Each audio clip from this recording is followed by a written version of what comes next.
So how often should someone utilize financing? So as someone has 100 patients come through their dental office, how often should they run financing for patients? I mean, if it's my office, I would want an attempt on all 100. All 100. Yeah.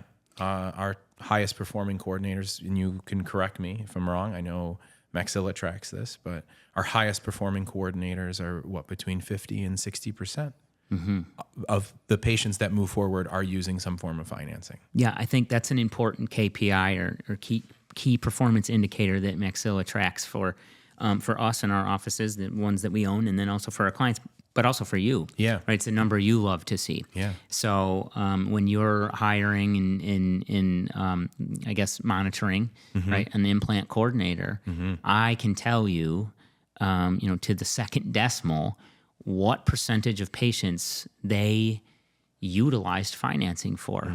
And I love this one. You'll go in and you'll say, hey, you're only doing 5%. 5% of the people who move forward. You've got 60% of people who come through here are moving forward, but only 5% are using financing. There's a lot of reasons why that's not a good idea. By using financing, we can improve many things, including dollar per treatment.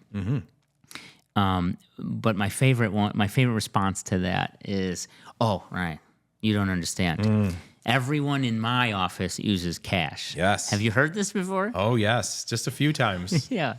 What is up with that? Everyone who comes in, our patients, they pay cash for it. I've actually flat out had doctors, clients, when I'm starting to work with them, flat out tell me, so listen, I really want to make sure that we get a lot of the patients who move forward, that they can just afford it on their own and they don't need financing.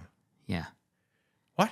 Yeah. I literally ask out loud, what does that mean? I don't understand. What is your aversion to that? Why do you feel this way? You should sell something else. Right. Right. You should sell $1 million condos. Right. Fascinating thought process. I only want cash paying patients. Yeah, right. Why? I don't understand why. This. And then to go back to the ITCs that tell us, or it's usually not an ITC, it's someone who's filling that role. People in our office use cash. Then you go and you say, well, how many times have you run financing in the last 6 months? And you run into what you just were talking about earlier, which is when I even ask you to log in, you don't even know how to log in. So you're not trying. And so it's silly to me if I have a burger place that also sells fries and I don't have fries on the menu, I don't ask anyone if they ever want fries. And then when a consultant comes in, I tell them, well, we just don't sell fries here. There's people who just don't want it. And it's like, but you don't have it on your menu. You don't talk about it. You have it in the back. Yeah. Right? You have a brochure about fries. That's why you only sell burgers here. Right? And it's the exact same thing.